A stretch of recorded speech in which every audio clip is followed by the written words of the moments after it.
Travis Kalanick built Uber. By the time it went public, he reportedly owned less than 9% of it. 2 years earlier, he resigned as CEO after major investors demanded a leadership change. Stuart Butterfield built Slack and reportedly owned around 8% at IPO. If you're not careful, this is one version of what the venture path can look like by the time a company goes public. What funding looks like in the news isn't what it looks like inside the company. The headlines show check size and valuation. They leave out the dilution, the terms, the board, and the clock that starts ticking the day the money hits the bank. The rules are different too. Founders raising in 2026 are seeing higher seed valuations, more deals where the valuation gets set later, and a bootstrap alternative that's more credible than it was 3 years ago. I'll come back to Kalanick. His story shows you something most founders don't think about until it's too late. Once investors and a board are involved, control isn't just about who starts the company anymore. To understand why founders end up with less ownership and less control than they expected, you have to understand how funding works. Before any of the funding details matter, there's a choice almost every founder makes without realizing they're making it. There are two kinds of companies you can build. The first one is the venture scale company with massive funding rounds, high valuations, and eventual acquisitions or IPOs. The investors writing those checks are betting that your company gets bought or goes public, which is how they get their money back. Not just their money back, but 10 or 50 or 300 times what they put in. The return only works if your company becomes huge. Everything about how venture works is built around chasing that outcome. The second kind is what people used to call a lifestyle business, but a better name for it is a durable, profitable company. It makes money, pays the founders well, and can grow steadily for years. There's no need for outside investors because the company doesn't spend more than it makes. The founder owns most of it forever, and that's the whole point. Both are completely valid. The mistake founders make is wanting to build a profitable business they own while taking money from investors who only get paid if the company sells or goes public. You can't take a $5 million check from a fund built around outlier returns and then decide later that you'd rather just run a profitable business at your own pace. By signing for that money, you're agreeing to grow the company fast enough to either sell it or take it public, on a timeline the investors set, not you. What changed in the last 2 years is that building a profitable company without outside money got a lot easier. AI made software cheaper and faster to build. The kinds of products that used to require 10 engineers and $1 million in seed money now get built by one person with a handful of AI tools. Solo-founded companies went from about a quarter of new startups on Carta in 2019 to over a third today. Skipping funding entirely is more realistic in 2026 than it's ever been. If you're going to take outside money anyway, it's worth knowing what you're agreeing to. And the first thing nobody explains properly is how the rounds actually work. Funding doesn't happen all at once. Investors don't hand a founder all the money the company will ever need on day one. It comes in stages because no investor wants to fund years of a company they haven't seen any progress from yet. The first stage is pre-seed. This is when you have an idea and maybe a prototype, and you raise enough to build the product and get it in front of users. Pre-seed in 2026 has split into two very different worlds. Many of these rounds are still under $250,000. The larger ones, where founders raise at least $1 million, now average closer to $1.4 million, according to Carta. Most pre-seed deals these days aren't priced rounds with a fixed valuation. They're safes, or convertible notes, which let you take money now and figure out the valuation later, usually with a ceiling somewhere between $10 million and $15 million. AI deals can push higher, but the average pre-seed founder isn't raising at a fantasy valuation just because they put AI in the deck. Seed is the next round, and it usually happens once you have a working product, some early users, and signs that people want it. Seed valuations have climbed in the last year. Carta reported median seed post-money valuations hit a record $24 million in late 2025, up from about $18 million just the year before. Post-money just means the value of a company right after the new investment goes in. AI startups get a premium on top of that number. AI Series A specifically. Carta puts AI valuations roughly 38% higher than non-AI valuations, and the gap gets even wider at later rounds. The best AI seed deals can clear $40 million in valuation, but the average company isn't raising at those numbers, and trying to compare yourself to the most hyped rounds is a fast way to set yourself up for disappointment. Series A used to have a simple rule of thumb: hit $1 million in annual recurring revenue, which is the total of all your customer subscriptions over a 12-month period, and you could raise. But that number isn't enough anymore. Most investors now want to see closer to 2 or 3 million annual recurring revenue before they'll take you seriously. Unless your growth rate is exceptional, your technical team is elite, or you have an AI angle that investors are competing to get into. Series B usually doesn't happen until the revenue is in the tens of millions. The further along you go, the less the round is about your story, and the more it's about the number on your dashboard. Each round has its own rules. A pre-seed pitch is mostly about who you are and what you're trying to build. A Series A pitch is about your revenue, your growth, and how you're spending money. If you walk into a Series A meeting and pitch like it's pre-seed, the investor will pass. If you reach out to seed investors when you're still at the idea stage, they'll tell you to come back later. Knowing which stage you're at and pitching the right investors for that stage is the kind of thing nobody teaches, but every founder is expected to figure out. Once the money is in the bank, the most important number in your company becomes runway. Runway is the number of months you can keep operating before you run out of cash. Founders who track this number closely are less likely to get blindsided. Founders who only check in once a quarter are usually the ones who find out about a problem too late to fix it. That's why a lot of founders set up their banking, cards, and expense tracking through Row before they ever take their first investor meeting, so they can see the number live every day. Link is in the description. When investors put money into your company, they don't buy your shares. You don't sell them anything. The company creates brand new shares and gives those new shares to the investors. So if you and a co-founder started the company with 100 shares split between the two of you, 50 each, those shares stay yours forever. The investor doesn't take any of your 50. Instead, the company prints 20 new shares and hands them to the investor, on top of the 100 that already existed. That sounds like good news at first. Your shares are still there, but your percentage of the company is smaller. You used to own 50 out of 100 shares, which was half of the company. After the investor gets 20 new shares, the company now has 120 shares total. You still have your 50, but 50 out of 120 is 41%. You went from owning half the company to owning 41% of it without selling a single share. That's what dilution is. Your share count doesn't change, your percentage does. And it happens every time the company raises a new round. The Facebook story is the easiest way to picture it. Peter Thiel was the first outside investor, and in 2004, he gave Mark Zuckerberg and Eduardo Saverin $500,000 for roughly 10% of the company. That valued Facebook at just under $5 million at the time. The original founders didn't sell any of their own shares. Facebook just created new shares for Peter, and everyone else's percentage shrunk a little to make room. By the time Facebook went public, every original founder owned a fraction of what they started with on paper. But the company was worth $100 billion, so that fraction was still worth tens of billions. That's the deal you're agreeing to when you raise. You give up a percentage in exchange for the chance to build something much bigger than you could fund on your own. How big that fraction ends up being comes down to one number that founders almost always misunderstand. Founders fixate on valuation more than almost anything else. It's the number that goes in the press release, the one founders compare with other founders in their YC batch, and the one that gets celebrated when the round closes. And at the earliest stages, it's also the number that matters the least. The truth about pre-seed and seed valuations is that they're not calculated, they're agreed on. There's no formula because there's nothing to plug into the formula. A pre-seed company might not have revenue, might not have a product, might barely have a working prototype. There's no business to put a number on yet. So the valuation becomes a negotiation about how much risk the investor is taking now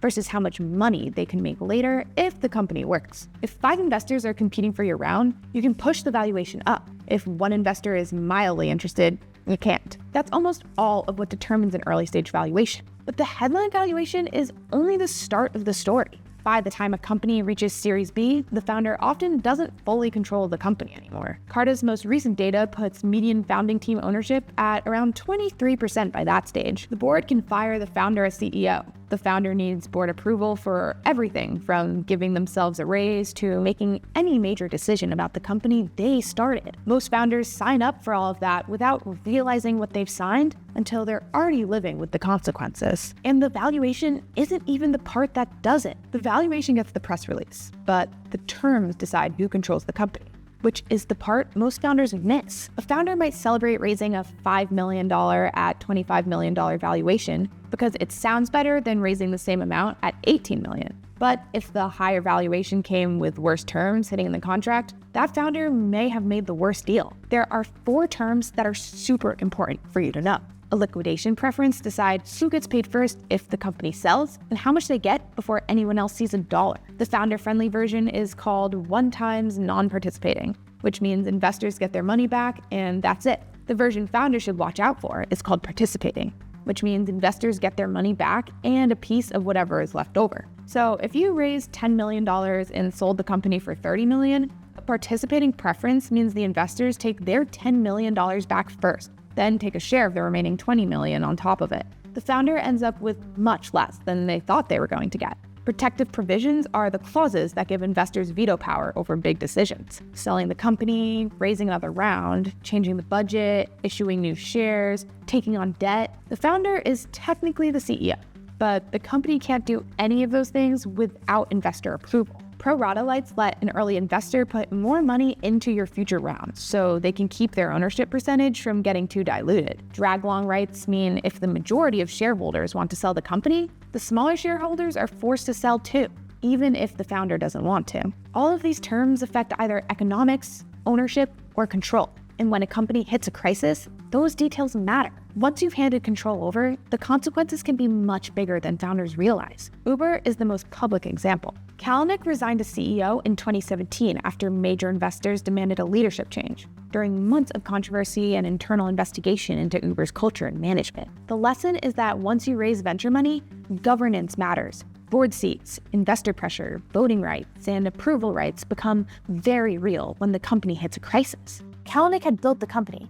The investors he had taken money from years earlier ended up with a meaningful say in who got to run it. None of that sounds as exciting as the valuation number, but those clauses can matter way more than the valuation when things go wrong. When the company is growing fast, the terms feel like fine print and nobody reads. But the terms aren't written for when things are going well. They're written for the bad moments. The down round, when the company has to raise at a lower valuation than the last time. The bridge round, when you need emergency funding to make payroll. The acquisition offer that comes in lower than expected. The missed milestones. The board conflict. The month payroll is due and the next check isn't. That's why experienced founders don't just ask, what valuation did I get? They ask, what did I give up to get it? So let's say you've taken a round. Money is in the bank and the team is celebrating. Then a clock starts ticking that most founders don't even hear. Investors wrote you a check because they expect you to grow fast enough to raise the next round. On a timeline, they're already counting down. From week one, your company is running on a deadline it didn't have the day before. Hiring goals and growth targets get set against the size of the round you raised. The next milestone has to get hit in time to raise the next round. A few years ago, founders were told to raise about 18 months of runway. And that usually was enough. In this market, 18 months is tight. Fundraising takes longer than it used to. Carta's data shows the average company that raised a Series A in late 2024 had waited around 2.1 years since their previous round. So more founders are now raising 24 to 30 months of runway, just so they're not pitching investors with their bank account close to empty. Whatever the number is, if you're not hitting the kind of revenue and growth Series A investors expect by month 12 to 14, you're going to start having uncomfortable conversations with the people who funded you. This is where the real cost of fundraising shows up. Dilution is one part of it. The bigger part is that you sold a piece of your company in exchange for putting yourself on a deadline. You can't decide to slow down. You can't be patient. You agreed to grow the company by a certain amount in a certain time. And if you don't, the next round is going to come with worse terms than this one did. One of the most common ways venture-backed startups die is running out of money between rounds. The money you raised was supposed to get you to the next milestone, but maybe a hire didn't work out, or growth slowed for a quarter, or the product took longer to build than you thought. Now you're 6 months away from running out of cash and still not at the numbers that would let you raise again. Investors don't want to fund a company that's already in trouble. So you scramble, take a bridge round, which is a smaller emergency raise to keep the company alive. If the company is under pressure, that bridge round can come at a lower valuation, more dilution, or worse terms than you're used to. Or you don't make it. This is the moment Row was built for. Companies that get stuck between rounds almost never get surprised all at once. They get surprised slowly. Spending creeps up a few $1,000s at a time. Expenses end up scattered across 5 different software tools, and nobody has one place where they can see the full picture. 6 months later, the runway number is worse than anyone thought it was. Row keeps banking, cards, expenses, and runway in one place, so founders can see their card position and runway more clearly. Link is in the description. The most important thing that happened to fundraisers since 2022 is the market split in two. On one side, regular startups now have to prove more before they can raise. Investors want to see actual paying customers, growth that hasn't slowed down, customers who keep using the product after they sign up, and a clear reason to believe the company will hit their next milestone. The old approach of raising money on a good idea, hiring a team, and figuring out the rest later doesn't work the way it used to. On the other side, the best AI companies are raising at valuations that don't look anything like normal startup numbers. Carta found that in 2025, AI startups raised larger rounds and got higher valuations than non-AI startups at every stage from Series A onward. At Series A, the median AI valuation was roughly 38% higher than the median non-AI valuation. PitchBook reported AI valuations hit their highest level in a decade in 2025.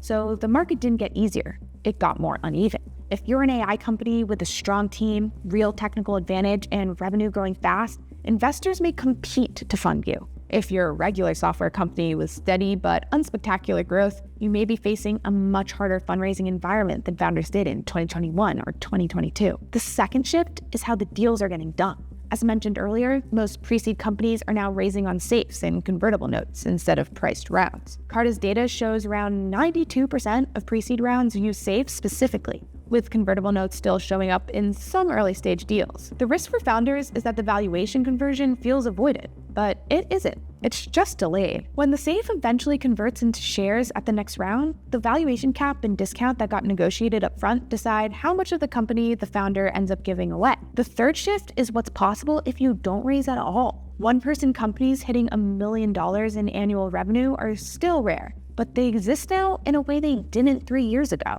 AI has cut the cost of building software low enough that a single founder or a team of 2 or 3 can sometimes reach revenue numbers that used to require an entire department. Not every founder can do this, but not raising money is a real option in 2026 in a way it wasn't in 2022. The founders who understand all of this raise from the right kind of investor at the right size, with terms that don't put them in a corner 2 years later. The founders still using the 2022 playbook are giving up far more of their company than they need to, in exchange for money they could have raised less of or skipped entirely. New shares get created, valuations get negotiated, dilution adds up across rounds, and a clock starts the day the money hits the bank. What changed is the founders' options. Building a company without raising money is a real path now. Smaller rounds at better terms are getting done. These are funds that specifically back lean AI native teams that didn't exist 3 years ago. The founders who go in knowing how the deal works are the ones who walk out with the company they wanted to build. The only question is whether you'll figure that out before you sign or after. If you want to see what's possible without raising a giant round, the video on how Claude is creating a generation of millionaire founders is the one to watch next. It breaks down how founders are using AI to build real businesses with way smaller teams and way less money than this used to take.